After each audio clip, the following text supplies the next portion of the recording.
നമസ്കാരം. എൻ്റെ പേര് ഷാജിദ. പാലക്കാടാണ് എൻ്റെ നാട്. റീസെൻ്റ്ലി ഞാൻ ഇസ്ലാം മതം ഉപേക്ഷിച്ച ഒരു വ്യക്തിയാണ്. അതിനും പ്രധാനമായിട്ട് ഞാനൊരു എത്തിസ്റ്റ് കൂടിയാണ്. ഇത്തരമൊരു വേദിയിൽ എനിക്ക് സംസാരിക്കാനായിട്ട് അവസരം നൽകിയ ചാനൽ 13.8 എൻ്റെ ഹൃദയം നിറഞ്ഞ നന്ദി ആദ്യം തന്നെ രേഖപ്പെടുത്തിക്കൊള്ളട്ടെ. ഇത് എൻ്റെ ആദ്യത്തെ പ്രസൻറ്റേഷനാണ്. തെറ്റുകുറ്റങ്ങൾ ഉണ്ടെങ്കിൽ ദയവ് ചെയ്ത് പൊറുക്കണം.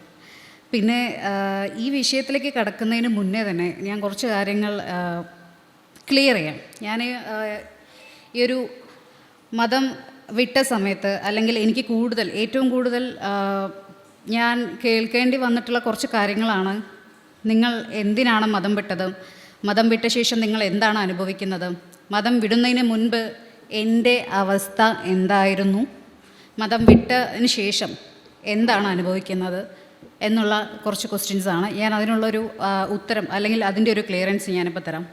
എനിക്ക് ഈ ഇസ്ലാം മതം എന്നുള്ളതൊരു വിശ്വാസം മാത്രമായിരുന്നില്ല, അതിലുപരി ഇതൊരു ചങ്ങലയായിരുന്നു.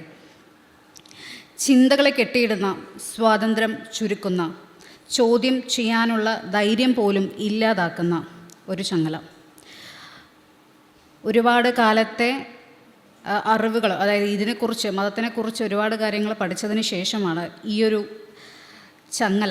ചങ്ങലയിൽ നിന്നും ഒരു മോചനം വേണമെന്ന് ആഗ്രഹിക്കുന്നതും. അതിനുശേഷം പരസ്യമായി തന്നെ സ്റ്റേജിൽ, എസൻസിൻ്റെ ഒരു സ്റ്റേജിലായിരുന്നു ഞാൻ ഈ കാര്യം പറഞ്ഞിരുന്നത്. ഈ ഒരു ചങ്ങല ഇത് സ്വർണത്തിൽ തന്നെ ഉണ്ടാക്കിയിട്ടതാണെന്നുണ്ടെങ്കിലും ഈ ചങ്ങല തന്നെയാണ്. അതിനൊരിക്കലും ഒരു സ്വാതന്ത്ര്യം, അതിന്ന് പുറത്ത്, ആ ഒരു ചങ്ങലയെ മുറിച്ച് പുറത്ത് കടന്നാൽ മാത്രമേ ആ ഒരു സ്വാതന്ത്ര്യം നമുക്ക് അനുഭവിക്കാനായിട്ട് കഴിയുകയുള്ളൂ. ഈ ഒരു ബന്ധനം പൊട്ടിച്ചിറങ്ങി പുറത്തേക്ക് വന്നപ്പോൾ എനിക്ക് കിട്ടിയത് നഷ്ടമല്ല, സ്വാതന്ത്ര്യം, ചിന്തിക്കുവാനുള്ള അവകാശം, ഭയമില്ലാതെ ജീവിക്കുവാനുള്ള അവകാശം. ഇതെല്ലാമാണ് എനിക്ക് കിട്ടിയിട്ടുള്ള കാര്യങ്ങൾ. ഒരിക്കലും എനിക്കൊന്നും തന്നെ നഷ്ടപ്പെട്ടിട്ടില്ല. ഇവിടെ ഞാൻ നിൽക്കുന്നത് ഒരു മതം വിട്ട ഒരാളായിട്ട് മാത്രമല്ല, മറിച്ച് സ്വന്തമായി ചിന്തിക്കാൻ തുടങ്ങുന്ന ഒരാളായിട്ട്, ചോദ്യങ്ങൾ ചോദിക്കാൻ ഭയമില്ലാത്ത ഒരാളായിട്ട്, സ്വാതന്ത്ര്യത്തെ തിരഞ്ഞെടുക്കുന്ന ഒരാളായിട്ട് കൂടിയാണ് ഞാനിവിടെ നിൽക്കുന്നത്. ഇതാണ് എൻ്റെ കഥ, അല്ലെങ്കിൽ ഞാൻ ഇതാണ്, എന്നെക്കൊണ്ടിത് ചെയ്യാൻ പറ്റും, എന്നെക്കൊണ്ടിത് ചെയ്യാൻ പറ്റില്ല എന്നെല്ലാം എനിക്കിപ്പോൾ പറയാനായിട്ട് കഴിയുന്നുണ്ട്. ഇതിനു മുന്നേ എനിക്കിതൊന്നും പറയാനായിട്ട് കഴിയില്ല. ഇപ്പം ഞാൻ എന്ത് ചെയ്യണം എന്ന് തീരുമാനമെടുത്തിരുന്നത് മറ്റു പലരുമായിരുന്നു. ഇന്ന് ഞാൻ എന്ത് ചെയ്യണം എന്ന് തീരുമാനിക്കുന്നത് ഞാൻ തന്നെയാണ്. അപ്പോൾ ഇതിൽ ഏറ്റവും കൂടുതൽ എന്നോട് ചോദിച്ച ഒരു കാര്യമാണ്, പെട്ടെന്നൊരു ദിവസം കൊണ്ടാണോ നിങ്ങൾ മതം വിട്ടത് എന്നുള്ളത്. അത് ശരിക്കും പറഞ്ഞാൽ അതങ്ങനെയല്ല. ഏകദേശം ഒരു 3 വർഷങ്ങൾക്ക് മുന്നേ തന്നെ എനിക്ക് മതത്തിലുള്ള വിശ്വാസം നഷ്ടപ്പെട്ടതാണ്.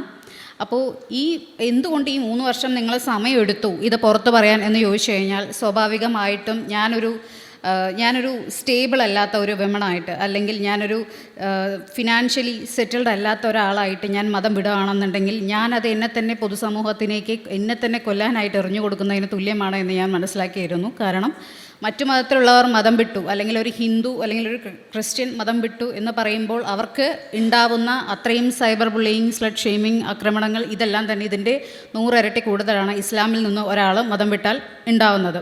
അപ്പോൾ ഇതുപോലെ ഉള്ള, അതായത് എനിക്ക് മുന്നേ മതം വിട്ടിട്ടുള്ള ആളുകളായിട്ടുള്ള ജാമിദ ടീച്ചർ, ജസ്ലാം മാടശ്ശേരി, ഇവരുടെയൊക്കെ അനുഭവങ്ങളിൽ നിന്ന് ഞാനൊരു പാഠം ഉൾക്കൊള്ളുകയും പിന്നീട് ഞാൻ അതിനെ ഒരു മോട്ടിവേഷനായിട്ട് എടുക്കുകയായിരുന്നു. കാരണം എൻ്റെ കരിയർ ബിൽഡ് ചെയ്ത്, ഫിനാൻഷ്യൽ സ്റ്റെബിലിറ്റി ബിൽഡ് ചെയ്തതിന് ശേഷമാണ് ഞാനിന്ന് മതം വിട്ടിരിക്കുന്നത്. നമ്മുടെ സമൂഹത്തിൽ ഒരു സ്ത്രീ മതം വിട്ടു എന്ന് പറഞ്ഞാൽ ആ ഒരു സ്ത്രീയുടെ വ്യക്തിപരമായിട്ടുള്ള ഒരു തീരുമാനമായി അത് ആരും കാണാറില്ല. മറിച്ച് അതൊരു ആക്രമണത്തിനുള്ള ക്ഷണമാണ്. നീ മതം വിട്ടു, എന്നാൽ പിന്നെ നമുക്ക് അവളെ കയറി അങ്ങ് ആക്രമിക്കാം. ഇതൊരു വളരെ ഇത് എൻ്റെ ഇൻസ്റ്റഗ്രാം, ഫേസ്ബുക്ക് പോലെയുള്ള പേജുകളിൽ റീസെൻ്റ്ലി 1-2 വീഡിയോസ് ഞാൻ ഇട്ടിട്ടുണ്ടായിരുന്നു. ഞാൻ പറഞ്ഞതിൻ്റെ ഒരു ഉദാഹരണം നിങ്ങൾക്ക് അതിൻ്റെ കമൻറ്റ് ബോക്സ് കണ്ടാൽ മനസ്സിലാവും. ഒരാൾ നേരിട്ട് വന്ന് എന്നോട് ഇങ്ങനെ ഈ വെർബൽ അബ്യൂസോ, ഈ സോഷ്യൽ മീഡിയ വഴിയല്ല, അതെനിക്ക് നേരിട്ടൊരു വെർബൽ അബ്യൂസോ, അല്ലെങ്കിൽ മതം വിട്ടതിന് വേണ്ടി ആരെങ്കിലും വന്ന് എന്തുകൊണ്ട് നീ മതം വിട്ടു എന്ന് ചോദിക്കുക, ഈ ഒരു പരിപാടിയൊന്നും ഉണ്ടായിട്ടില്ല. പക്ഷേ സൈബർ ബുള്ളിയിങ്, സ്ലട്ട് ഷെയ്മിങ്, ഇതെല്ലാം തന്നെ ഓൺലൈനാണ്. സെക്ഷൽ ഒബ്ജക്റ്റിഫിക്കേഷൻ വരെ ഉണ്ടായിട്ടുണ്ട്. അപ്പോൾ ഇതെല്ലാം ഞാൻ മുന്നിൽ കണ്ടുകൊണ്ടാണ് ഒരു 3 years ഞാൻ സമയമെടുത്ത് ഒന്ന് സ്റ്റേബിൾ ആയതിനു ശേഷം മതം വിട്ടിരിക്കുന്നത്.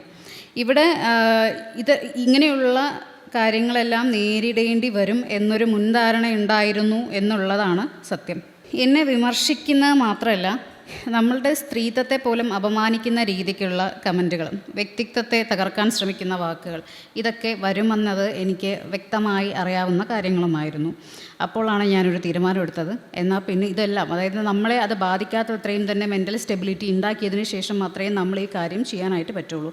കാരണം മതത്തിൽ നിന്നുകൊണ്ട് തന്നെ മതത്തിൻ്റെ പൊള്ളത്തരം മനസ്സിലാക്കിയിട്ടുള്ള ഒരു വ്യക്തിയും കൂടെയാണ്. എക്സ്ട്രീം ആയിട്ടുള്ള കാര്യങ്ങൾ തൊട്ട് ഏറ്റവും താഴെത്തട്ടിൽ നിന്ന് മേലെത്തട്ടേ വരെയുള്ള കാര്യങ്ങൾ എല്ലാം തന്നെ ഞാൻ അനുഭവിച്ചിട്ടുണ്ട്. അപ്പോൾ എനിക്ക് സമൂഹത്തോട് പറയാനുള്ള കാര്യങ്ങൾ കൂടുതലാണ്.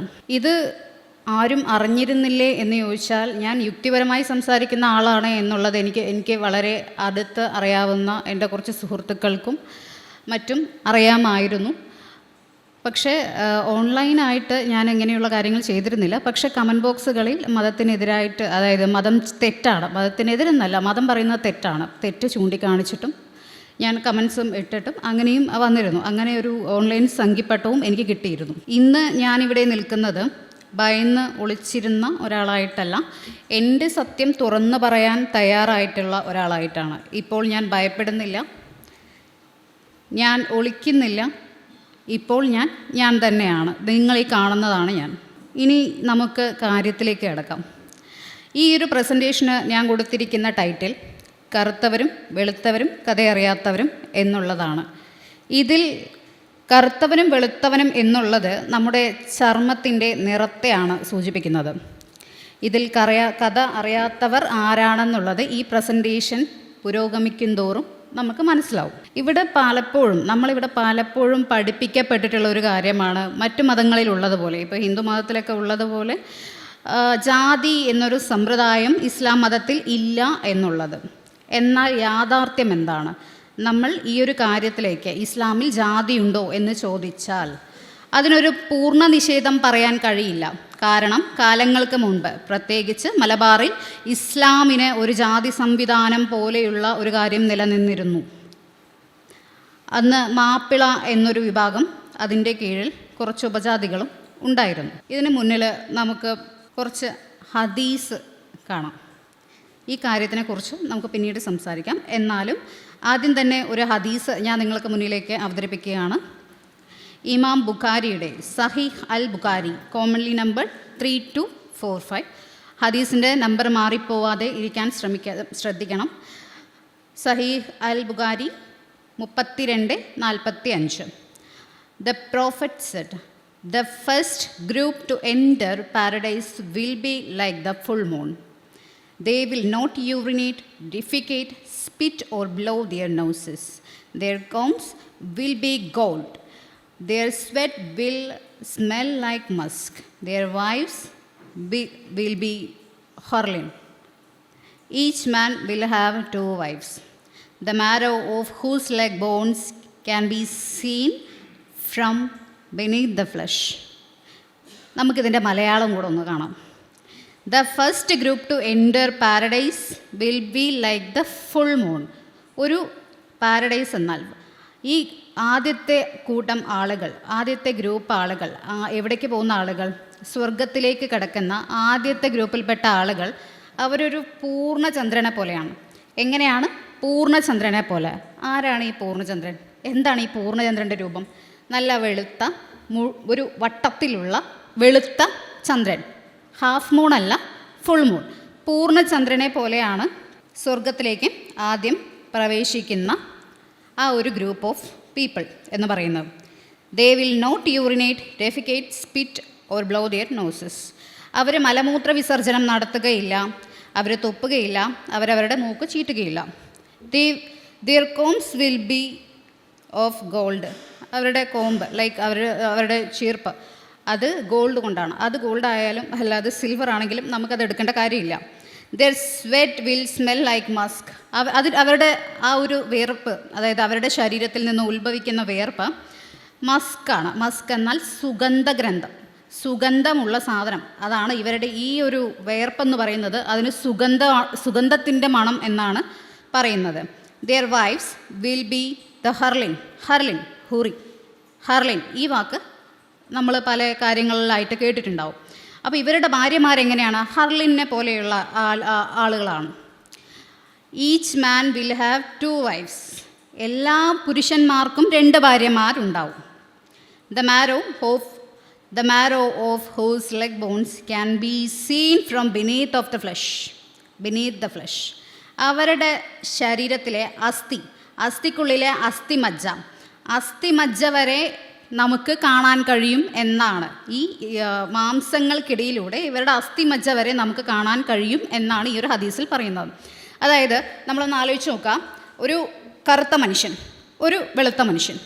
നമ്മൾ ഈ ഒരു കറുത്ത മനുഷ്യൻ്റെ ശരീരത്തിലൂടെ കാണുമ്പോൾ അയാളുടെ ആ ഒരു കറുത്ത നിറം കാരണം ആളുടെ കാലിലെ ഈ ഒരു അസ്ഥി പോലും കാണാൻ കഴിയില്ല. കാരണം അതിൻ്റെ അടിയിലുള്ള ഞരമ്പ് പോലും കാണാനായിട്ട് നമുക്ക് കഴിയില്ല. അത് ബയോളജിക്കലി പോസിബിളും അല്ല. അപ്പോഴാണ് ഇവർ പറയുന്നത് ഈ പൂർണ്ണചന്ദ്രൻ ഈ സ്വർഗത്തിലേക്ക് പ്രവേശിക്കുന്ന മനുഷ്യനെ ഈ ഒരു പൂർണ്ണചന്ദ്രമായിട്ട് ഉപമിച്ച ഈ മുഹമ്മദ് പറയുന്നത്, ഈ ഹർലിൻ എന്ന് പറയുന്ന ആളുകൾ അവരുടെ ശരീരത്തിൽ നമുക്ക് അസ്ഥികളിൽ നിന്നും അസ്ഥിനെ കാണുന്നത് പോസിബിൾ അല്ല. ഇവർ വെളുത്തിട്ടുള്ള അത്രയും അതിലും വെളുത്ത മനുഷ്യന്മാരാണ് എന്നുള്ളതാണ് ഇവിടെ പറയുന്നത്. അപ്പോൾ ഈ കറുത്ത സ്ത്രീകളൊന്നും ഇല്ല. എവിടെയില്ല? സ്വർഗത്തിലില്ല. അപ്പോൾ ഇതുകൊണ്ട് എന്താണ് ഉദ്ദേശിക്കുന്നത്? അപ്പോൾ ഈ കറുത്ത സ്ത്രീകൾക്ക് സ്വർഗമില്ലേ? അപ്പോൾ ഈ പടച്ചവൻ്റെ സൃഷ്ടിയിലുള്ള ആളുകളാണ് ആര്? മനുഷ്യന്മാർ. ഈ മനുഷ്യന്മാരിൽ സ്വർഗത്തിൽ പ്രവേശിക്കുന്നവൻ ഫുൾ മൂണാണ്. അവന് പൂർണ്ണചന്ദ്രൻ്റെ അത്രയും വെളുപ്പും അത്രയും പ്രകാശമുള്ളവനാണ്. അതിലും പ്രകാശവനുള്ളവനാണ്. അവരുടെ ഭാര്യമാരെ അവന് ഭൂമിയിൽ നിന്ന് എത്ര കല്യാണം കഴിച്ചാലും ഇല്ലെങ്കിൽ അവിടെ പോയാൽ നമുക്ക് 2 ഭാര്യമാരെ കിട്ടും. അങ്ങനെ കൊതിപ്പിക്കലാണ് മെയിൻ പരിപാടി. ഇതിൻ്റെ ഒപ്പം തന്നെ വർണ്ണവിവേചനവും കാണിക്കുന്ന ഒരു ഹദീസാണ് ഇത് നമുക്ക് പ്രാക്ടിക്കലി ഒരു യുക്തിപൂർവമായിട്ട് ചിന്തിക്കുകയാണെന്നുണ്ടെങ്കിൽ ശരീരത്തിനകത്തുകൂടെ ഇനി എത്ര തന്നെ വെളുത്തൊരു മനുഷ്യനാണെങ്കിൽ പോലും അയാളുടെ അസ്ഥി കാണുക എന്നുള്ളത് ഇമ്പോസിബിൾ ആയിട്ടുള്ള ഒരു കാര്യമാണ്. അവിടെയാണ് അസ്ഥിക്കുള്ളിലെ അസ്ഥിമജ്ജ വരെ കാണും എന്നുള്ളൊരു പ്രസ്താവന ഇവരെ ഇറക്കിയിരിക്കുന്നത്. അടുത്തൊരു ഹദീസ് നമുക്ക് എടുക്കാം. ജാമിഅത്ത് തിർമിദി ഹദീസ് 877. ജാമിഅത്ത് തിർമിദി ഹദീസ് 877. The messenger of Allah said, the black stone descended from paradise and it was whiter than the milk. But the sins of the children of Adam turned it black. അതായത് the black stone descended from paradise, സ്വർഗത്തിൽ നിന്ന് വന്ന കറുത്ത കല്ല്. And it was whiter than the milk. അത് വരുന്നതിന് മുന്നേ ഇതെന്തായിരുന്നു? Whiter than the milk. Milk തന്നെ വൈറ്റാണ്. വൈറ്റിനേക്കാളും അങ്ങേയറ്റം വെളുത്തിട്ടുള്ള ഒരു സാധനമാണ് പാരഡൈസ് എന്ന് സ്വർഗത്തിലേക്ക് അല്ലെങ്കിൽ ഭൂമിയിലേക്ക് വന്നിട്ടുള്ള ഈ ഒരു സ്റ്റോൺ എന്ന് പറയുന്നത് ഹജറുൽ അസ്വദ് പറഞ്ഞിട്ടുള്ള ആ ഒരു സ്റ്റോണിനെയാണ് ഇവിടെ ഇവർ റെപ്രസെൻ്റ് ചെയ്യുന്നത്. ഹജറുൽ അസ്വദ്. അപ്പോൾ ഈ ഹജറുൽ അസ്വദ് എവിടെയാണ്? മക്കയിലാണുള്ളത്. അപ്പോൾ ഈ മക്കയിൽ ഈ ഹജറുൽ അസ്വദിൻ്റെ ഇന്നും അന്നും എന്നും ഉള്ളൊരു ഇമേജ് എന്ന് പറയുന്നത് അത് കറുത്ത സ്റ്റോണാണ്. അപ്പോൾ ഈ ഒരു പാരഡൈസ്, ഈ black stone descended from the paradise and it was whiter than the milk. ഈ പാലിനേക്കാളും വെളുത്ത ഒരു കല്ല് ഈ ഭൂമിയിലെത്തിയപ്പോൾ അത് കറുത്തുപോയി. അതെങ്ങനെയാണ് കറുത്തത്? ആദമിൻ്റെ മക്കളുടെ പാപമേറ്റിട്ടാണ് കറുക്കുന്നത്. അതായത് ആദമിൻ്റെ മക്കൾ ചെയ്ത പാപം അത് തിന്മയാണ്. ഇവിടെ ഈ ദ മെസ്സഞ്ചർ ഓഫ് അല്ലാ മുഹമ്മദ് പറയുന്നത് ഈ ഹജറുൽ അസ്വദ് ഭൂമിയിലേക്ക് വരുമ്പോൾ അത് വളരെ വെളുത്തിട്ടുള്ളൊരു പാലിനേക്കാളും വെളുത്തിട്ടുള്ളൊരു കല്ലായിരുന്നുവെന്നും ഈ കല്ല് അതായത് മനുഷ്യന്മാർ, ആദമിൻ്റെ മക്കൾ എന്നാൽ നമ്മളെല്ലാവരും, ഇവരുടെ കാഴ്ചപ്പാടിൽ എല്ലാ മനുഷ്യന്മാരും ചെയ്ത പാപങ്ങൾ കാരണം ഇത് കറുത്തുപോയി എന്നുമാണ്. ഇവിടെ തന്നെ വർണ്ണവിവേചനമാണ് നടന്നിരിക്കുന്നത്. ഈ കറുപ്പിനെ തിന്മ, അതുകൊണ്ട് ഇത് കറുത്തുപോയി, ഇത് കറുത്തതിന് കാരണം മനുഷ്യൻ ചെയ്ത തിന്മയായിട്ടാണ് ഇവർ കണക്കാക്കിയിരിക്കുന്നത്. അതന്നെ നമുക്കൊരിക്കലും അക്സെപ്റ്റ് ചെയ്യാൻ പറ്റാത്തുള്ള ഒരു കാര്യമാണ്. പിന്നെ വെളുപ്പിനെ ഇവരെന്നും പോലെ ഈ വെളുത്ത തുടുത്ത ആ ഒരു സംഭവമാണ് ഇവിടെയും പറഞ്ഞിരിക്കുന്നത്. വെളുപ്പ് എന്നും നന്മയും കറുപ്പെന്നും തിന്മയുമായിട്ടാണ് ഈ ഒരു ഹദീസിൽ പറഞ്ഞിരിക്കുന്നത്. അല്ലാതെ ഈ വെളുത്ത സ്റ്റോണ് അത് ആളുകളുടെ കറുത്തൊരു സ്റ്റോൺ ആളുകളുടെ നന്മ കാരണം വെളുത്തുപോയതല്ല. വെളുത്ത സ്റ്റോൺ ആളുകളുടെ തിന്മ കാരണം കറുത്തുപോയതാണ് എന്നുള്ളതാണ് ഈ ഒരു ഹദീസിൻ്റെ സാരം. അടുത്ത ഒരു ഹദീസ് നമുക്കിവിടെ എടുക്കാം. സഹീഹ് മുസ്ലിം ഹദീസ് 510. സഹീഹ് മുസ്ലിം ഹദീസ് 510. I said, "O messenger of Allah, what is the difference between a black dog and a red or yellow dog?" He said, "The black dog is a devil." I said, "O messenger of Allah, അള്ളാഹുവിൻ്റെ ദൂതനെ, what is the difference between black, red and yellow dog?" കറുത്ത, ചുവന്ന, മഞ്ഞ നിറമുള്ള പട്ടികൾ തമ്മിലുള്ള വ്യത്യാസം എന്താണ് എന്ന് ചോദിക്കുമ്പോൾ മുഹമ്മദ് പറയുകയാണ്, "the black dog is a devil." കറുത്ത പട്ടി ചെകുത്താനാണ് എന്നുള്ളത്. ഇവിടെയും കറുപ്പിനെ ചെകുത്താനുമായിട്ടും തിന്മയുമായിട്ടാണ് റെപ്രസെൻ്റ് ചെയ്തിരിക്കുന്നത്. ഇവിടെ അതാണ് നമുക്ക് കാണാനായിട്ട് പറ്റുന്നത്. സോ ഈ കറുത്ത പട്ടി മുഹമ്മദിനെ എന്താ ചെയ്തതെന്നുള്ളതിന് ഇപ്പോഴും വലിയ ക്ലിയറൻസ് ഒന്നുമില്ല. രാത്രികാല പല സർക്യൂട്ടുകളും മുഹമ്മദ് നടത്താറുണ്ട്. ആ സമയത്ത് കള്ളനാണെന്ന് പറഞ്ഞ് കറുത്ത പട്ടി ഇനി കടിച്ചോ എന്നുള്ളതിനെ കുറിച്ചിട്ടൊന്നും ഒരു ക്ലിയറൻസും നമുക്കില്ല. അല്ലാതെ ഈ ഒരു കറുത്ത പട്ടിയോട് മാത്രം എന്തുകൊണ്ട് ഈ ഒരു വർണ്ണവിവേചനം മുഹമ്മദ് കാണിച്ചു എന്നുള്ളതിന് ഇന്നും ആരും ഒരു തെളിവായിട്ട് വന്നിട്ടുമില്ല. ഇവിടെയും കറുപ്പിനെ ഡെവിളുമായിട്ടാണ് ഇവർ റെപ്രസെൻ്റ് ചെയ്തിരിക്കുന്നത്. അടുത്തൊരു ഹദീസാണ് സഹീഹ് അൽ ബുഖാരി ഹദീസ് 693. "Listen and obey your leader, even if a slave from Abyssinia, Ethiopia, is appointed over you, whose head is like a raisin." ശ്രദ്ധിച്ച് കേൾക്കണം. "Listen and obey your leader, even if a slave from Abyssinia." എത്യോപ്യയിൽ നിന്നുള്ള ഒരു അടിമയാണ്, slave ആണെങ്കിൽ പോലും അവൻ നിങ്ങളുടെ നേതാവാണെന്നുണ്ടെങ്കിൽ നിങ്ങൾ അയാളെ അനുസരിക്കണം എന്നാണ് പറയുന്നത്. വളരെ നല്ലൊരു കാര്യം. നിങ്ങൾ അടിമകളെ പിടിച്ച് നേതാവാക്കുന്നതൊക്കെ വളരെ വളരെ മികച്ച ഒരു കാര്യമാണ്. അതിനുശേഷം മുഹമ്മദ് പറയുന്നുണ്ട്, "whose head is like a raisin." Raisin എന്നതുകൊണ്ട് ഇവിടെ ഉദ്ദേശിക്കുന്നത് ഉണക്കമുന്തിരി അല്ലെങ്കിൽ കാരക്കയാണ്. എത്യോപ്യക്കാരൻ്റെ മുടി, അവരുടെ മുടി എന്ന് പറയുന്നത് ചുരുണ്ടിരിക്കുന്ന മുടിയാണ്. നമുക്കെല്ലാവർക്കും അറിയാവുന്ന ഒരു കാര്യമാണ്. അപ്പോൾ ഈ ഒരു ചുരുണ്ട മുടി, ആ ഒരു മനുഷ്യൻ്റെ ചുരുണ്ട മുടി അല്ലെങ്കിൽ ആ ഒരു തലയെ ഇയാൾ റെപ്രസെൻ്റ് ചെയ്തിരിക്കുന്നത് റൈസിൻ അല്ലെങ്കിൽ കാരക്ക പോലെയുള്ള ഒരു എക്സാമ്പിൾ വെച്ചിട്ടാണ്. ബോഡി ഷെയ്മിങ് അല്ലേ ഇത്? നിങ്ങൾ തന്നെ ഒരു സ്ഥാനം കൊടുക്കുന്നു, അതിന് പുറകെ നിങ്ങൾ തന്നെ അവരെ ബോഡി ഷെയ്മിങ്ങും ചെയ്യുന്നുണ്ട്. നിങ്ങൾ എന്ത് ഈക്വാളിറ്റിയാണ് ഈ ഒരു സമൂഹത്തിന് കൊടുക്കുന്നത്? ഇതൊക്കെ ശരിക്കും വർണ്ണവിവേചനം തന്നെയാണ്. നമുക്കിതിൻ്റെ എല്ലാം തുടക്കം അറേബ്യൻ രാജ്യങ്ങളിൽ നിന്നാണ്. അപ്പോൾ ഇനി നമുക്കുള്ളൊരു അടുത്ത ടോപ്പിക് ഞാനിവിടെ എടുക്കുന്നത് അബദ് വേഴ്സസ് അറബ്സ് എന്നുള്ളൊരു ടോപ്പിക്കാണ്. ആരാണ് അബദ്? ആരാണ് അറബ്സ്? അറബ്സ് നമുക്കെല്ലാവർക്കും അറിയാം, അറബികൾ. ഈവൻ നമുക്കൊരു എക്സാമ്പിൾ എടുക്കുകയാണെന്നുണ്ടെങ്കിൽ സൗദിയുടെ കിരീടാവകാശി ആയിട്ടുള്ള അല്ലെങ്കിൽ നാളെ രാജാവാകാൻ പോകുന്ന മുഹമ്മദ് ബിൻ സൽമാനെ നിങ്ങൾക്കൊരു വിഷ്വലി മനസ്സിലാവാൻ വേണ്ടിയിട്ട് നമുക്ക് എടുക്കാം. ആരാണ് ഈ അബദുകൾ? നമ്മൾ അബ്ദ് എന്ന് കേൾക്കുമ്പോൾ നമുക്ക് പലർക്കും മനസ്സിൽ വരുന്നൊരു പേരാണ് അബ്ദുള്ള. അബ്ദുള്ള എന്നാൽ അള്ളാഹുവിൻ്റെ അടിമ എന്നാണ് അർത്ഥം. ഈ ഒരു വേർഡിൽ നിന്ന് തന്നെയാണ് അബ്ദ് എന്നാൽ അടിമ എന്നുള്ള അറബ് വാക്കും ഉരുക്കൊണ്ട് വന്നത്. നമ്മൾ ഈ ഒരു ടോപ്പിക് എടുക്കുകയാണെന്നുണ്ടെങ്കിൽ മിഡിൽ ഈസ്റ്റിൽ ഇന്നും കറുത്തവർ അല്ലെങ്കിൽ വെളുത്തവർ കറുത്തവരെ നോക്കി പരിഹസിക്കുന്ന രീതിയിൽ അബ്ദ് എന്ന് വിളിച്ച് കളിയാക്കുന്ന ഒരു പ്രവണത ഇന്നും ഉണ്ട്. അപ്പോൾ ഒരു ചോദ്യം ഉയരും. പലരും ഈ ഒരു വീഡിയോ പുറത്തു വന്നു കഴിഞ്ഞാൽ ചോദിക്കാവുന്ന ചോദ്യമാണ്, ഈ പോയി കണ്ടോ, അവിടെ അതുണ്ട് എന്നുള്ളത് നീയാണോ പറയുന്നത്? തീർച്ചയായിട്ടും നമ്മൾ തെളിവില്ലാതെ ഒന്നും വരത്തില്ല. അപ്പോൾ അങ്ങനെ ഒരു ചോദ്യം വരുവാണെന്നുണ്ടെങ്കിൽ തീർച്ചയായിട്ടും അതിനുള്ള തെളിവുകളുണ്ട്. ഇന്നും ഇത് അവിടെ നടക്കുന്ന ഒരു കാര്യം തന്നെയാണ്. ഇന്ന് അറബ് രാജ്യങ്ങളിൽ കറുത്തവരെ അധിക്ഷേപിക്കുന്ന രീതിയിൽ വെളുത്ത അറബികൾ കറുത്ത അറബികളെ നോക്കി കളിയാക്കാറുണ്ടോ എന്ന് ചോദിച്ചാൽ തീർച്ചയായും ഉണ്ട്. വെളുത്ത അറബികൾ കറുത്ത അറബികളെ അബ്ദ് എന്ന് വിളിച്ച് പരിഹസിച്ചിട്ടുണ്ട്. ഈ വിഷയത്തെക്കുറിച്ച് വളരെ വ്യക്തമായി രേഖപ്പെടുത്തിയിരിക്കുന്ന ചില പുസ്തകങ്ങളും ഉണ്ട്. Black Arab encounters in literature and film, ടൗറിയ കാനോസിൻ്റെ ഒരു പുസ്തകമാണ്. ആ ഒരു പുസ്തകം മാത്രവുമല്ല ആഫ്രോ മെക്ക ഇൻ ഹിസ്റ്ററി, ഷൻഫി അഹമ്മദ്. ഈ രണ്ട് പുസ്തകങ്ങളെല്ലാം മിഡിൽ ഈസ്റ്റിൽ ഇന്നും ഈ കറുത്ത അറബികൾ അനുഭവിക്കുന്ന വിവേചനവും പീഡനവും വളരെ വ്യക്തമായി രേഖപ്പെടുത്തിയിരുന്നൊരു കാര്യമാണ്. ഈ ഒരു പുസ്തകം നിങ്ങൾ വിലക്കെടുക്കില്ല എന്ന് വെച്ചിട്ടുണ്ടെങ്കിൽ ഇന്ന് അവിടെ ഇരുന്നുകൊണ്ട് അവർക്ക് അങ്ങനെ ഒരു പുസ്തകം ഇറക്കേണ്ട കാര്യമില്ല ഇന്നത്തെ ഒരു കാലഘട്ടത്തിൽ.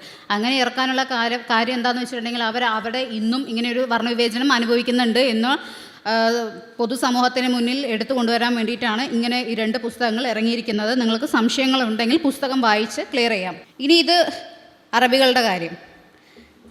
നമുക്കടുത്തത് മലബാറിലോട്ട് വരാം. മലബാറിലെ മാപ്പിളകൾ നമുക്കറിയാവുന്ന കാര്യമാണ്.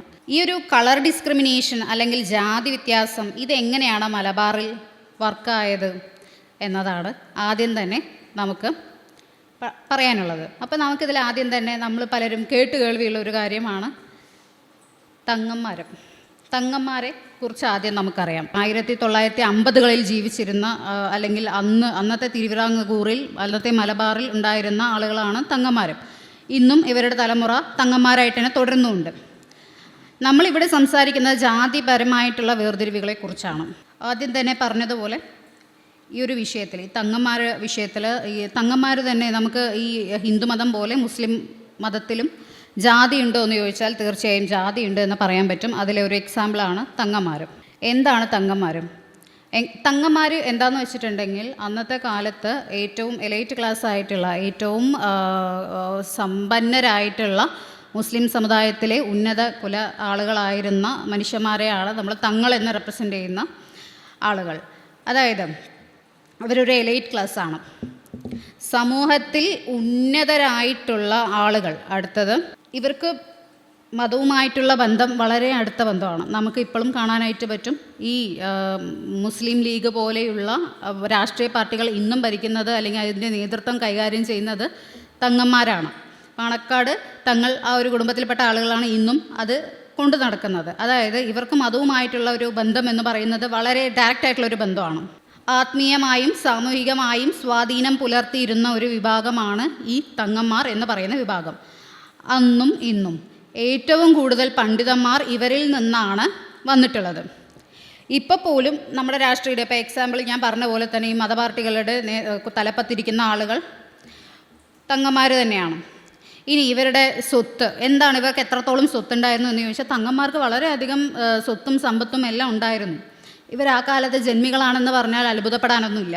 ഇവരെല്ലാ കാലത്തും ഒരു ഭൂപ്രമാണികളായിട്ടുള്ള ആളുകളാണ് ഈ തങ്ങന്മാർ. ഇവരുടെ പവർ എടുത്തു കഴിഞ്ഞാൽ എല്ലാ കാലത്തും അധികാരമുള്ള ഒരു വിഭാഗമാണ് ഇവർ. അതുകൊണ്ട് തന്നെ വളരെ ശക്തമായിരുന്നു ഇവരുടെ എല്ലാ കാര്യങ്ങളും വളരെ ശക്തമായി ഇവർക്ക് സമൂഹത്തിൽ ഒരു സ്റ്റാൻഡ് എടുക്കാനായിട്ട് കഴിഞ്ഞിരുന്നു. നല്ല വിദ്യാഭ്യാസം കിട്ടിയിട്ടുള്ള ആളുകളും കൂടിയാണ്. ഭൗതിക വിദ്യാഭ്യാസം മാത്രമല്ല ആത്മീയ വിദ്യാഭ്യാസത്തിലും തങ്ങന്മാർ മുന്നിലായിരുന്നു. ഈ തങ്ങന്മാർ നമ്മളിവിടെ സ്റ്റോപ്പ് ചെയ്യാം. അടുത്തായിട്ട് നമ്മൾ സംസാരിക്കാൻ പോകുന്നത് ഒസാനെ കുറിച്ചിട്ടാണ്. ആരാണ് ഈ ഒസാമാർ? ഇവിടെ കാണിച്ചിരിക്കുന്ന ചിത്രം വെറും ഒരു ചിത്രമല്ല. ഞാനിവിടെ എക്സാമ്പിളായിട്ട് കൊണ്ടുവന്നിരിക്കുന്ന കാര്യം ഇന്ത്യൻ എക്സ്പ്രസ്, ഹിന്ദു പോലെയുള്ള മാധ്യമങ്ങളിൽ ഒരു വാർത്തയിൽ വന്നിരുന്നതാണ്. ഇന്ത്യയിലെ അവസാനത്തെ ഒസാൻ എന്നുള്ള ആൾ അവസാനത്തെ ഒസാൻ മരിച്ചു എന്നുള്ളൊരു തലക്കെട്ടിൽ നിന്നാണ് ഈ ഒരു ഫോട്ടോ ഞാൻ എടുത്തിരിക്കുന്നത്. ആരാണ് ഈ ഒസാമാർ? എന്താണ് ഇവരുടെ സ്റ്റാറ്റസ്? യഥാർത്ഥത്തിൽ ഒസാമാർ സമൂഹത്തിലെ ഏറ്റവും താഴ്ന്ന, അതായത് ഹിന്ദുമതത്തിൽ എങ്ങനെയാണോ ഒരു ദളിതനെ കാണുന്നത് ആ രീതിയിലാണ് മുസ്ലിം മതത്തിൽ ഈ ഒസാമാരെ കണ്ടിരുന്നതും. ഏറ്റവും താഴ്ന്ന ഒരു സമൂഹത്തിൽ ഏറ്റവും താഴ്ന്നൊരു സ്റ്റാറ്റസ് വഹിച്ചിരുന്ന ഒരാളുകളായിരുന്നു ഈ ഒസാമാരും. ഒരു ലോവർ കാസ്റ്റ് വിഭാഗമായിട്ട് അല്ലെങ്കിൽ ഒരു ഔട്ട് കാസ്റ്റ് വിഭാഗമായിട്ട് ഇവരെ കണക്കാക്കിയിരുന്നു. ഇവർ ചെയ്തിരുന്ന ജോലികളാണ് ലൈക്ക് മുടി മുറിക്കൽ, ഷേവ് ചെയ്യൽ, അതുപോലെ ഈ സുന്നത്ത് കർമ്മങ്ങൾ നിർവഹിക്കൽ എന്നിവ ചെയ്ത് വരുന്ന തുച്ഛമായ വരുമാനം കൊണ്ടാണ് അവർ ജീവിച്ചു പോന്നിരുന്നത്. സമൂഹത്തിലെ ഏറ്റവും താഴ്ന്ന അല്ലെങ്കിൽ ഔട്ട്കാസ്റ്റ് വിഭാഗത്തിൽപ്പെട്ട ആളുകളായതുകൊണ്ട് തന്നെ ഇവർക്ക് സ്വന്തമായി സ്വത്തോ ഭൂമിയോ അതൊന്നും തന്നെ ഉണ്ടായിരുന്നില്ല. അഥവാ ഉണ്ടായിരുന്നെങ്കിലും വളരെ കുറവാണ്. ഒരിക്കലും ഒരു തങ്ങളോളമോ അല്ലെങ്കിൽ മുസ്ലിമിലെ മറ്റേതെങ്കിലും ജാതിയിലുള്ള മനുഷ്യന് അത്രയും തന്നെ ഉണ്ടായിരുന്നില്ല. വളരെ പാവപ്പെട്ട ഒരു വർഗ്ഗമാണ് ഈ പറയുന്ന ഒസാമാർ. ഇവർക്ക് അന്നത്തെ കാലത്ത് ഇവരെ മനുഷ്യരായിട്ട് പോലും കണക്കാക്കിയിരുന്നില്ല. വളരെ ചെറിയ ചെറിയ കാര്യങ്ങൾ, ഈ ഉന്നത കുല ആളുകളായിട്ടുള്ള ഈ തങ്ങന്മാരുടെയും മറ്റും ഇവരുടെ വീട്ടിലെ ചെറിയ ചെറിയ ജോലികൾ അല്ലെങ്കിൽ ഷേവിങ്ങും കട്ടിങ്ങും മക്കൾക്ക് സുന്നത്തൊക്കെ ചെയ്തു വരുന്ന ഈ ചെറിയ ചെറിയ കാര്യങ്ങൾ ചെയ്യാൻ മാത്രമാണ് ഇവരെ അന്ന് ഉപയോഗിച്ചിരുന്നത്. പിന്നീട് ഇവരെന്തായി എന്ന് വെച്ചിട്ടുണ്ടെങ്കിൽ ഒരു രാഷ്ട്രീയപരമായോ മതപരമായോ ഒരു അധികാരവും കൊടുക്കാതെ അവരെ ഒരു സൈഡായിട്ട് വെച്ചിട്ടുണ്ടായിരുന്നു എന്നുള്ളത് സത്യമായിട്ടുള്ള ഒരു കാര്യവുമാണ്. വളരെ താഴ്ന്ന ഒരു ഔട്ട്കാസ്റ്റ് അല്ലെങ്കിൽ വളരെ താഴ്ന്ന ഒരു വിഭാഗമായതുകൊണ്ട് തന്നെ ഇവർക്കുള്ള വിദ്യാഭ്യാസവും തീരെ അന്നത്തെ കാലത്ത് ഉണ്ടായിരുന്നില്ല എന്നുള്ളതാണ് സത്യം. അതായത് ഫോർ ആൻ എക്സാമ്പിൾ, ഇപ്പോൾ ഒരു തങ്ങൾ കുടുംബത്തിലെ ഒരു കുട്ടി അല്ലെങ്കിൽ ഒരു പുരുഷൻ അടുത്ത ഒരു തങ്ങളായിട്ട് മാറുമ്പോൾ ഒസാൻ കുടുംബത്തിലെ ഒരു കുട്ടി അടുത്ത ഒരു ഒസാനായിട്ട് മാറുകയായിരുന്നു. മറ്റേ ആൾക്ക് ഷേവിങ്ങും കട്ടിങ്ങും സുന്നത്തും ചെയ്തു കൊടുത്തിരുന്ന അതേ ഇത് അടുത്ത തലമുറയ്ക്ക് വരുമ്പോൾ ഇത് ഒസാന്മാരും കണ്ടിന്യൂ ചെയ്യുകയായിരുന്നു എന്നുള്ളതാണ് ഇതിലെ വാസ്തവം. ഇതിന് കാലക്രമേണ മാറ്റങ്ങൾ വന്നിട്ടുണ്ട് എങ്കിൽ പോലും ഒരു കാലത്ത് ഇതൊരു യാഥാർത്ഥ്യമായിട്ടുള്ള കാര്യമാണ്. അടുത്തത് നമുക്ക് റാവുത്തർ എടുക്കാം. ഞാൻ ഈ ഒരു റാവുത്തർ എന്ന് പറയുന്ന ഒരു കമ്മ്യൂണിറ്റിയിൽ നിന്ന് വന്നിട്ടുള്ള ഒരാളാണ്. അപ്പോൾ ഈ റാവുത്തർ എന്നൊരു കാറ്റഗറി എന്ന് വെച്ചിട്ടുണ്ടെങ്കിൽ എനിക്ക് കുറച്ചും കൂടെ കൂടുതലായിട്ട് പറയാനായിട്ട് പറ്റും. ഇതൊരു മിഡിൽ ക്ലാസ് ആയിട്ടുള്ള ആളുകൾ ഉള്ള ഒരു വിഭാഗമാണ് ഈ റാവുത്തർ. ഇവർ ഈവൻ എക്സാക്ട്ലി ഞാൻ വരുന്നത് പാലക്കാട് നിന്നാണ്.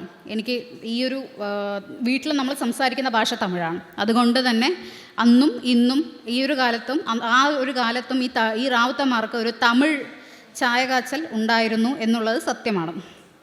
ഒരു തമിഴ് ബന്ധം, ഒരു തമിഴ് സംസ്കാരവുമായിട്ടുള്ളൊരു ബന്ധം ഉണ്ടായിരുന്ന അല്ലെങ്കിൽ വെച്ച് പുലർത്തിയിരുന്ന ആളുകളാണ് റാവുത്തന്മാർ.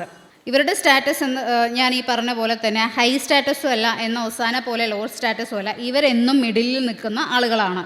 അതുകൊണ്ട് തന്നെ ഇവരുടെ എഡ്യൂക്കേഷൻ അല്ലെങ്കിൽ ഇവർ മെയിൻലി ഇവരെന്താണ് ചെയ്തിരുന്നത്, എന്താണ് ഇവരുടെ വരുമാന മാർഗം എന്നൊക്കെ ചോദിച്ചു കഴിഞ്ഞാൽ പറയാനായിട്ട് പറ്റും. കച്ചവടങ്ങൾ ചെയ്തും ട്രേഡ് കച്ചവടം പോലുള്ള സാധനങ്ങളൊക്കെ ചെയ്തിട്ടാണ് അവർ ജീവിച്ചിരുന്നത്. ഇങ്ങനെയുള്ള കാര്യങ്ങൾ ചെയ്തുകൊണ്ടാണ് അവർ ദൈനംദിന കാര്യങ്ങൾ നോക്കിയിരുന്നത്. എന്നാൽ വിദ്യാഭ്യാസം എടുത്ത് നോക്കുകയാണെന്നുണ്ടെങ്കിൽ ഈ റാവുത്തന്മാർക്ക് ഒരിക്കലും തങ്ങളോളം തന്നെ വിദ്യാഭ്യാസം ഇല്ലെങ്കിലും അത്യാവശ്യം അവരുടെ സാമ്പത്തിക സാഹചര്യത്തിനനുസരിച്ചിട്ട് ഓരോരുത്തർക്കും അന്ന് വിദ്യാഭ്യാസം കൊടുത്തിരുന്നു. സമ്പത്തുണ്ടെങ്കിൽ പഠിക്കും, സമ്പത്തില്ലെങ്കിൽ പഠിക്കില്ല എന്നുള്ളതാണ് അതിൻ്റെ കാര്യം. ഭൂസ്വത്തൊക്കെ എടുത്ത് നോക്കുകയാണെന്നുണ്ടെങ്കിൽ അങ്ങനെ ഒരുപാട് സ്വത്തുക്കളല്ല. ഈവൺ ഈ തങ്ങന്മാർ ഒരു 500 ഏക്കർ സ്ഥലം വെക്കുന്ന സ്ഥലത്ത് നമ്മൾ ഈ റാവുത്തന്മാർ ഒരു 10 ഏക്കർ സ്ഥലമായിരിക്കും വെച്ചിട്ടുണ്ടാവുക. അപ്പോൾ ഒസാൻ്റെ കാര്യം നോക്കുകയാണെങ്കിൽ അവന് 2-3 സെൻറ്റ് സ്ഥലമായിരിക്കും ഉണ്ടാവുക. ഇതാണ് ഈ ഒരു ഇതിൻ്റെ ഒരു കാര്യം എന്ന് പറയുന്നത്. ഇതുപോലെ മറ്റൊരു ആളും വേറൊരു കാറ്റഗറിയും കൂടി ഉണ്ട്. ഇതിലൊരു ജാതിയായിട്ട് പറയുകയാണെന്നുണ്ടെങ്കിൽ അതാണ് മരക്കാർ. മരക്കാർ നമ്മൾ കേട്ടിട്ടുണ്ടാവും. നമ്മൾ ഒന്നും അല്ലെങ്കിലും കുഞ്ഞാലി മരക്കാർ എന്നുള്ളൊരു പേരെങ്കിലും കേൾക്കാത്ത ആളുകൾ വളരെ വിരളമാണ്. അതായത് ഈ മരക്കാർ മെയിനായിട്ട് ചെയ്തിരുന്നത് നാവിക സേന, അതായത് കടൽപരമായിട്ട് ബന്ധം, അല്ലെങ്കിൽ കടലിൽ യുദ്ധം ചെയ്യുക, കടലിൽ കച്ചവടം ചെയ്യുക, അല്ലെങ്കിൽ കടൽപരമായിട്ടുള്ള കാര്യങ്ങൾ രാജാവിന് വേണ്ടി ചെയ്യുന്ന ഒരു തരം ആളുകളാണ് മരക്കാർ. മെയിനായിട്ട് ഇവർ ചെയ്തു വരുന്നത് രാജസേവനമാണ്. രാജാവിനെ സേവിക്കുന്നതാണ് ഇവരുടെ മെയിൻ ജോലി. കടലിൽ നടക്കുന്ന യുദ്ധങ്ങൾ നിയന്ത്രിക്കുക, നാവികസേന നിയന്ത്രിക്കുക, കടൽ സംബന്ധമായ കാര്യങ്ങളിൽ ഇടപെടുക, ഇവരാണ് ഈ മേഖലകളിൽ പ്രധാന പങ്ക് വഹിച്ചിരുന്നത്. ഇവരിൽ ഭൂരിഭാഗം ആളുകളും കടലുമായി ബന്ധപ്പെട്ട ജോലികളിൽ ചെയ്തിരുന്നു. ഈവൻ കടൽ വ്യാപാരം, നാവിക നിയന്ത്രണം, രാജാവിന് ആവശ്യമായ സേവനങ്ങൾ, ഇവയെല്ലാം മരക്കാർ എന്ന ആ ഒരു കാറ്റഗറി ആളുകൾ നിർവഹിച്ചിരുന്നു. ഇവരുടെ സമ്പത്ത് എന്നുള്ളത് അത് രാജാവ് കൊടുക്കുന്നത് പോലെ ഉണ്ടാവും. ചിലർക്ക് കിട്ടും, ചിലർക്ക് കിട്ടില്ല. അപ്പോൾ ഇവിടെയും ഒരുപാട് ദാരിദ്ര്യം അങ്ങനെ നമുക്ക് പറയാൻ പറ്റില്ലെങ്കിലും ചിലർ അത്യാവശ്യം സമ്പന്നരായിരുന്നു. ഇവരും ഈ ഒരു ഒസാൻമാരെ പോലെ തന്നെ ഇവരുടെ വിദ്യാഭ്യാസം എടുത്ത് നോക്കുകയാണെന്നുണ്ടെങ്കിൽ ഇവർക്ക് അങ്ങനെ വലിയൊരു വിദ്യാഭ്യാസമൊന്നും കിട്ടിയിരുന്നില്ല. കാലക്രമേണ ഈ കാര്യങ്ങൾക്കെല്ലാം മാറ്റം വന്നിട്ടുണ്ട്. അപ്പോൾ ഇസ്ലാമിൽ ജാതിയില്ല എന്ന് പറയുമ്പോൾ ഞാൻ ആദ്യമൊക്കെ വിചാരിച്ചിട്ടുണ്ട്, എല്ലാവരും പറയുന്നു ഞാൻ റാവുത്തറാണ് എന്നുള്ളത്. മറ്റുള്ളവർ പറഞ്ഞു അവർ തങ്ങന്മാരാണ്, നമുക്ക് അവരുടെ കുടുംബത്തിലേക്ക് പെണ്ണ് കൊടുക്കാൻ പറ്റില്ല, അല്ലെങ്കിൽ അവർ നമ്മുടെ കുടുംബത്തിൽ നിന്ന് പെണ്ണ് എടുക്കില്ല. ഇതൊക്കെ പറയുമ്പോൾ അത് എന്താണെന്നുള്ളതൊന്നും അറിയില്ലായിരുന്നു. പക്ഷേ ഇതൊരു ജാതിയാണെന്നുള്ളത് ഇതിലേക്ക് ഇറങ്ങി ഇങ്ങനെ ഒരു ടോപ്പിക് എടുത്തതിന് ശേഷം ഇതിലിറങ്ങി ചിന്തിച്ച് ഇതിനെക്കുറിച്ച് റിസർച്ച് ചെയ്യുമ്പോഴാണ് ഇങ്ങനെയുള്ള ജാതികൾ ഇവിടെ നിലനിന്നിരുന്നു. ഇന്നും ഈ തങ്ങളും റാവുത്തർ പോലെയുള്ള ജാതി ഇവിടെ നിലനിൽക്കുന്നുണ്ട് എന്നുള്ളത് മനസ്സിലാകുന്നത്. ഇതിലൂടെ നമ്മൾ പറഞ്ഞു വന്നത് എന്താണെന്ന് വെച്ചിട്ടുണ്ടെങ്കിൽ ഇസ്ലാമിൽ ജാതിയില്ല എന്ന് നമ്മൾ വിശ്വസിച്ചിരുന്നെങ്കിലും ചരിത്രത്തിൽ ഒരു ഘട്ടത്തിൽ ജാതി പോലെയുള്ള വേർതിരിവുകൾ ഇസ്ലാമിൽ നിലനിന്നിരുന്നു എന്നതാണ് സത്യം. കാലക്രമേണ അതിനും മാറ്റങ്ങൾ വന്നിട്ടുണ്ടാവും. എന്നാൽ ഇന്നും തങ്ങന്മാർ, റാവുത്തർമാർ പോലെയുള്ള വിഭാഗങ്ങൾ സമൂഹത്തിൽ നിലനിൽക്കുന്നുണ്ട്. ഇന്നും ഇസ്ലാം അനുഷ്ഠിക്കുന്നവരിൽ വളരെയധികം പേരും കറുത്ത നിറമുള്ളവരാണ്. അപ്പോൾ ഒരു വശത്തെ നിറത്തെക്കുറിച്ച് നെഗറ്റീവ് ധാരണ പരത്തുകയും, അതായത് കറുത്ത പട്ടി ഒരു ചെകുത്താനാണ് എന്നും വെളുത്ത കല്ല് മനുഷ്യൻ്റെ പാപം തട്ടി കറുത്തു എന്നും പാപത്തിൻ്റെ കണക്കായിട്ട് ഒരു കറുപ്പിനെ ഉപമിക്കുന്നതും, അല്ലെങ്കിൽ ഹൂറികളുടെ കാല് അത്രയും വെളിച്ചമുള്ള ആളുകളാണ് ഹുർലിൻ എന്നും, അവരുടെ ഈ വെളുപ്പ് കാരണം അവർക്ക് അവരുടെ അസ്ഥിമജ്ജ വരെ കാണുമെന്നും, അവിടെ ഒരു കറുത്ത സ്ത്രീയെ പരിഗണന പോലും ചെയ്യാത്ത ഒരു മതവും കൂടിയാണ് ഈ ഒരു ഇസ്ലാം. അങ്ങനെയുള്ളൊരു നേതാവുമാണ് ഈ ഒരു മുഹമ്മദ് എന്ന് പറയുന്ന ആൾ. അതായത് ഒരു നല്ല നേതാവ് എന്തായിരിക്കണം എന്ന് വെച്ചിട്ടുണ്ടെങ്കിൽ എല്ലാവരെയും സമമായിട്ട് കാണാൻ കഴിയുന്ന ഒരു മനുഷ്യന് മാത്രമേ ഒരു നല്ലൊരു നേതാവാകാൻ കഴിയുകയുള്ളൂ എന്നുള്ളതാണ് സത്യം. അതായത് നീ ഒരു അധികാരം കൊടുക്കുന്നു, അധികാരം കൊടുത്തിട്ട് അവനെ വീണ്ടും ബോഡി ഷേമിങ് ചെയ്യുന്നു. നിൻ്റെ തല അതുപോലെയാണ്, നിൻ്റെ തല റൈസിൻ പോലെയാണ്, അതുകൊണ്ട് നിനക്ക് ഞാനിത് തരും. അതായത് നീ പുണ്ണും ഉണ്ടാക്കുന്നു, പുണ്ണിന് മരുന്നും ഉണ്ടാക്കുന്നു.